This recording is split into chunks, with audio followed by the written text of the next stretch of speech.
Welcome to Reka Vlogs.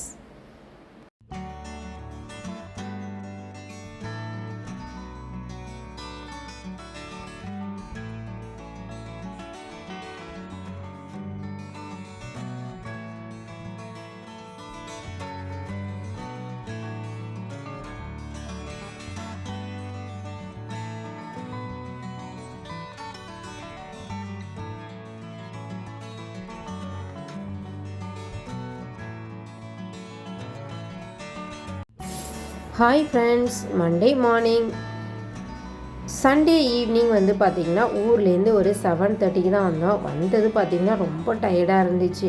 அதனால் வரும்போதே கடையில் வந்து மாவு வாங்கிட்டு வந்து தோசை ஊற்றி சாப்பிட்டுட்டு ஒரு 8:30 எல்லாமே படுத்துட்டோம். அவ்வளோ டயர்டாக இருந்துச்சு. சன்வேயும் வந்து சாப்பிட்டுட்டு நேரமே தூங்கிட்டாங்க. மண்டே மார்னிங் நான் ஒரு 6 o'clock தாங்க எழுந்திரிச்சேன். ரொம்ப டயர்டாக இருந்ததுனால சன்வே வந்து 7:30க்கு எழுந்திரிச்சாங்க.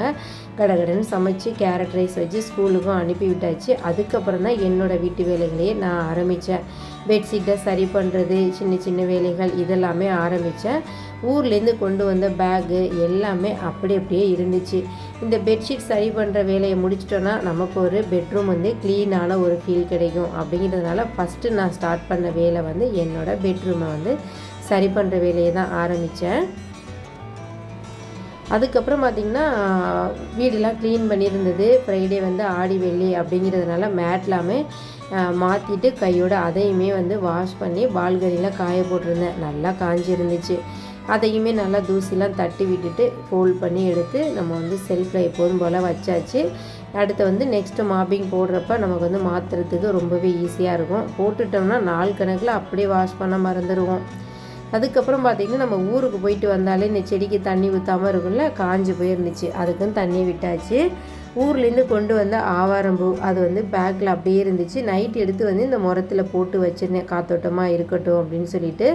அதை எடுத்து பால்கனியில் அப்படியே காய வச்சுட்டேன். வெயிலில் காய வைக்கக்கூடாது, நிழல்லே வந்து நம்ம உலர்த்தி எடுத்தோன்னா கலர் மாறாமல் வரும்.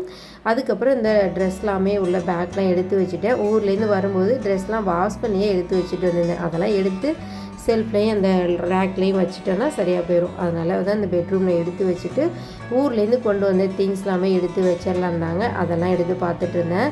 ஊரில் வந்து அத்தைக்கு வந்து கொஞ்சம் ரைஸ் வாங்கணும். அது என்ன ரைஸ் எப்படி இருக்குன்னு சொல்லி கொஞ்சம் யூஸ் பண்ணி பார்க்கலாமேன்னு ஒரு 2 படி மட்டும் எடுத்து பேக்கில் போட்டு கொண்டு வந்தேன்.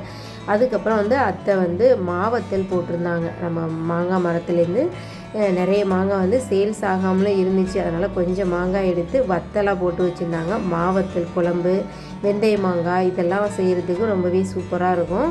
அதையும் எடுத்து வச்சுட்டு நம்ம மரத்தில் லாஸ்ட்டாக காய்ச்சி மாங்காய் வந்து ஒரு 4 மாங்காய் வந்து எடுத்துகிட்டு இருந்தேன். பச்சடி பண்ணிக்கலாம், சாம்பார் வச்சுக்கலாம் அப்படின்னு சொல்லிட்டு. கூடவே சன்னி வந்து விளையாடுறதுக்கு 2 கல்லும் எடுத்து வச்சுருந்தாங்க. கடைசி ஸ்டேஜ் அப்படிங்கிறதுனால மாங்காய் வந்து ரொம்ப பெருக்கலை, சின்ன சின்ன காயாக இருந்தது மட்டும் ஒரு 4 காய் மட்டும் எடுத்துகிட்டு வந்தேன். அதுக்கப்புறம் ரேஷனில் போட்ட பருப்பு, கோதுமை, சர்க்கரை இதெல்லாமே கொஞ்சம் கொஞ்சம் அத்தை எடுத்து வச்சுருந்தாங்க. நான் இது எதுவும் கேட்கல, அவங்களாவே எல்லாம் எடுத்து பையில் ரெடியாக வச்சுருந்தாங்க. ஒயிட் சுகர் கொஞ்சமாக எடுத்துகிட்டு வந்திருந்தேன். அதுக்கப்புறம் பார்த்திங்கன்னா கோதுமை நல்லா வந்து அந்த உமியெல்லாம் தீட்டி கழுவி காய வச்சு நீட்டாகவே கொடுத்துருந்தாங்க. வாசம் பார்த்திங்கன்னா அவ்வளோ சூப்பராக இருந்துச்சு. அதில் இந்த கோதுமைனாலே நம்ம 4-5 எடுத்து சாப்பிட்டு பார்ப்போம்ல, நானும் போட்டு பார்த்தேன். நல்லாவே சுத்தம் பண்ணி சூப்பராக வச்சுருந்தாங்க. அதுக்கப்புறம் பார்த்திங்கன்னா ரேஷனில் வாங்கின பருப்பு, ஒரு 2 மாதம் வாங்கின பருப்பு கொஞ்சம் கொஞ்சமாக இருந்ததெல்லாம் அப்படியே கொடுத்து விட்டுருந்தாங்க. இந்த மாதம் மளிகை ஜாமான் வந்து கொஞ்சம் கம்மியானது மாதிரி இருக்கும். நம்ம ஊருக்கு போய் ஒரு 2-3 மாதம் ஆனதுங்கிறதுனால பருப்பு வந்து அத்தை வந்து அவங்க யூஸ் பண்ணது போக மீதி எல்லாமே எடுத்து அப்படியே வச்சுருந்தாங்க. வண்டி எதுவும் பிடிக்கல, காய வச்சு சூப்பராக வச்சுருந்தாங்க. அதுக்கப்புறம் ரேஷனில் வந்து பார்த்திங்கன்னா இந்த இட்லி அரிசி இருக்குது பார்த்திங்களா, அது வந்து போட்டிருந்தாங்களாம். அது வந்து எங்கேயுமே சேல்ஸ் பண்ணாமல் அப்படியே அழகாக ஸ்டோர் பண்ணி வச்சுருந்தாங்க. நல்லா தவிடுலாம் இல்லாமல் நல்லா புடைச்சி சுத்தம் பண்ணி வச்சுருந்தாங்க. அதில் ஒரு 4-5 கிலோ ஒரு பேக்கில் எடுத்து போட்டு கொண்டு வந்துட்டேன். அந்த அரிசியை வந்து நம்ம இட்லிக்கு ரொம்பவே சூப்பராக இருக்கும். கூடவே வந்து வெந்தயமும் கொஞ்சமாக பச்சை அரிசியும் சேர்த்துட்டோம்னா இட்லி தோசை ரொம்ப சூப்பராக வரும். அதுக்கப்புறம் வந்து பக்கத்து வீட்டு அக்காட்ட கேட்டு முருங்கைக்கீரை வந்து கேட்டிருந்தேன். அவங்க வந்து பார்த்திங்கன்னா கொஞ்சம் பிஞ்சு காயோட ஒரு 4-5 காயும் கொஞ்சமாக கீரையுமே வந்து கொண்டு வந்துருந்தாங்க. அது வந்து முதல் நாள் நைட்டே வந்ததுனால நான் அப்படியே பேக்கோடு எடுத்து ஃப்ரிட்ஜில் வச்சுருந்தேன். அந்த கீரைலாம் நல்லா உதிர்ந்து நம்ம வந்து உருவுற வேலையுமே கொஞ்சம் குறைஞ்ச மாதிரி இருந்துச்சு. மீதி உள்ள கீரைகளை மட்டும் உதிர்த்து எடுத்து வச்சிடலாம் அப்படின்னு சொல்லிட்டு ஒரு பிளேட்டில் எடுத்து வச்சுட்டேன். அதுக்கப்புறம் அந்த அரிசி, கோதுமை இதெல்லாமே பக்கெட்டில் போட்டு வச்சிடலாம் அப்படின்னு சொல்லிட்டு அதெல்லாம் பக்கெட்டில் போட்டு வச்சுட்டேன். ஆல்ரெடி வந்து பார்த்திங்கன்னா ஜாமான்லாம் தீர்ந்தது உடனே நான் பக்கெட் எல்லாமே வாஷ் பண்ணி காய வச்சு ரெடியாக வச்சுருந்தேன். அதனால் போட்டு வைக்கிறதுக்கு எனக்கு ஈஸியாக இருந்தது. அந்த இட்லி அரிசியையும் நம்ம சமைக்கிற அரிசி பக்கெட்டு பக்கத்துலேயே வந்து எடுத்து வச்சுட்டேன். அரிசி எல்லாமே நம்ம அடுப்புக்கு கீழே வைக்கிறது ரொம்ப நல்லது அப்படின்னு சொல்லுவாங்க. அதனால் அதையும் எடுத்து வச்சுட்டு கோதுமை வந்து பார்த்திங்கன்னா இன்னொரு பக்கெட்டில் நான் கொட்டி வச்சுட்டேன். இன்னொரு நாள் வந்து நம்ம கிரைண்ட் பண்ணி வச்சுக்கலாம் அப்படின்னு சொல்லிட்டு அதையும் ஒரு பக்கெட்டில் ஸ்டோர் பண்ணிவிட்டு இந்த சர்க்கரை, பருப்பு இதெல்லாமே தனித்தனியாக அது இடத்துல வச்சிடலான்னு சொல்லிட்டு தான் இந்த வேலையை பார்த்துட்டேன். விட்டோம்னா வந்து பார்த்திங்கன்னா அப்படியே பேக்கோடு இருக்கும். 2 நாள் ஆனாலும் எடுக்க மாட்டோம். இன்றைக்கி வந்து இந்த வேலையை முடிச்சுட்டு அதுக்கப்புறம் எந்த வேலை வேணாலும் பார்க்கலாம் அப்படின்னு சொல்லி தான் நான் முடிவு பண்ணியிருந்தேன். மாங்காய் வந்து ஃப்ரிட்ஜில் எதுவும் வைக்கல, வெளியிலே எடுத்து வச்சுட்டேன். ஏன்னா வந்து மறுநாள் வந்து மாங்காய் பச்சடி பண்ணிக்கலாம், சாம்பாருக்கும் யூஸ் பண்ணிக்கலான்னு வெளியிலே எடுத்து வச்சாச்சு. அதுக்கப்புறம் பார்த்திங்கன்னா இந்த பருப்பு வந்து அதையும் கொட்டி வச்சிட்டேன். 2 வகையான பருப்பு இருந்ததுனால தனித்தனியாக ஒவ்வொரு பாக்ஸில் கொட்டி வச்சுட்டேன். ஒரு பருப்பு வந்து பார்த்திங்கன்னா நல்லா நைஸாக இருந்துச்சு. இன்னொரு துவரம் பருப்பு வந்து பார்த்திங்கன்னா திக்காக கடலைப்பருப்பு மாதிரி இருந்துச்சு. இதில் வந்து பார்த்திங்கன்னா நம்ம பருப்பு உருண்டை குழம்புலாம் வச்சோம்னா சூப்பராக இருக்கும்.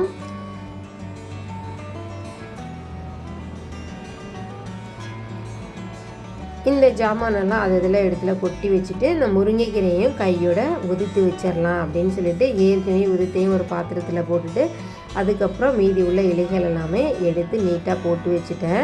இந்த முருங்கைக்கீரையை ஃப்ரிட்ஜில் வச்சு சமைச்சோன்னா ஒரு மாதிரி ரொம்ப கடுக்கிற மாதிரி கசக்கிற மாதிரி இருக்கும். அதனால் எல்லாத்தையும் இன்றைக்கே வந்து பொரியல் பண்ணிடலாம் அப்படின்னு சொல்லி தான் எல்லாமே எடுத்து வச்சுட்டேன். சன்விக்கு மட்டும் கொஞ்சம் கீரை எடுத்து வச்சுருக்கேன், சூப்பு வந்து செய்யலாம் அப்படின்னு சொல்லிட்டு கையோட காய்களெல்லாம் கட் பண்ணிட்டேன் சாம்பார் வைக்கிறதுக்கு. முருங்கைக்காய், கத்திரிக்காய், மாங்காய் இதெல்லாம் போட்டு சாம்பார் வைக்க போகிறேன். ஆல்ரெடி வந்து பருப்பு வந்து குக்கரில் வச்சுருந்தேன். நான் இந்த வேலைகளெல்லாம் பார்த்துட்டு இடையிலே வந்து பருப்பையும் வந்து ரெடி பண்ணி வச்சுருந்தேன். எப்போதும் போல் நீங்களாம் வைக்கிற மாதிரி தான் நானும் சாம்பார் வச்சேன். எண்ணெய் ஊற்றி கடுகு, வெந்தயம் போட்டுக்கணும் சாம்பாருக்கு.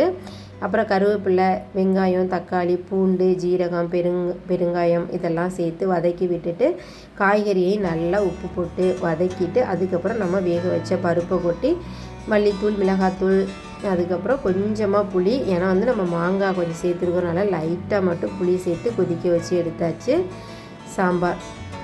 அதுக்கப்புறம் வந்து சாம்பாரை கூட்டி வச்சுட்டு கையோடு வந்து வீடையும் அப்படியே நான் க்ளீன் பண்ணிட்டேன். வீடு பெருசாக எதுவும் குப்பை இல்லை, ஏன்னா வந்து நம்ம ஃப்ரைடே வந்து ஆல்ரெடி நீட்டாக க்ளீன் பண்ணி வச்சுருந்ததுனால ஓரளவு பெருசாக இல்லை. இப்போ உள்ள குப்பைகள் மட்டும்தான் இருந்துச்சு.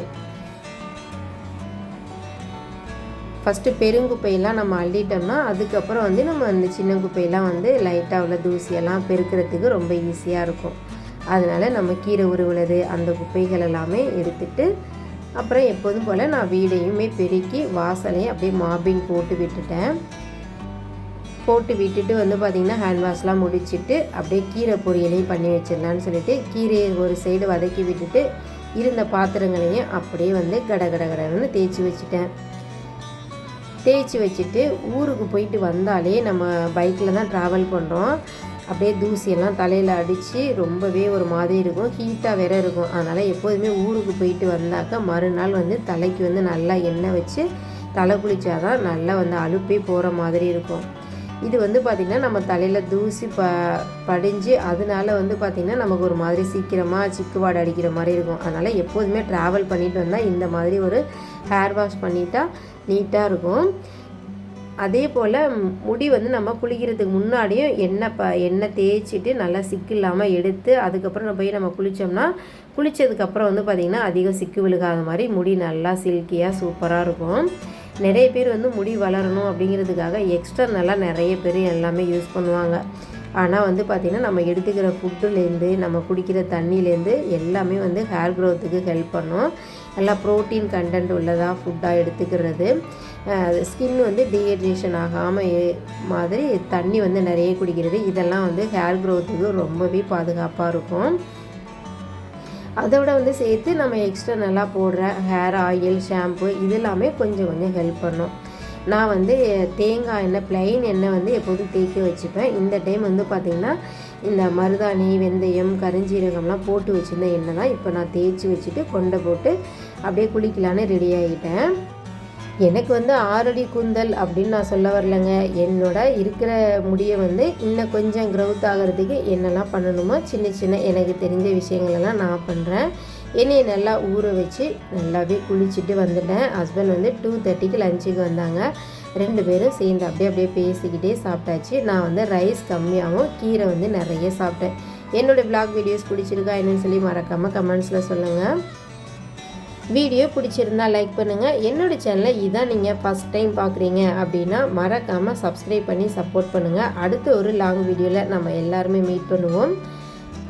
உங்களோட சப்போர்ட் தான் வந்து என்னை ஒவ்வொரு வீடியோவும் போடுறதுக்கு மோட்டிவேஷனாக இருக்கும். Please comment and share.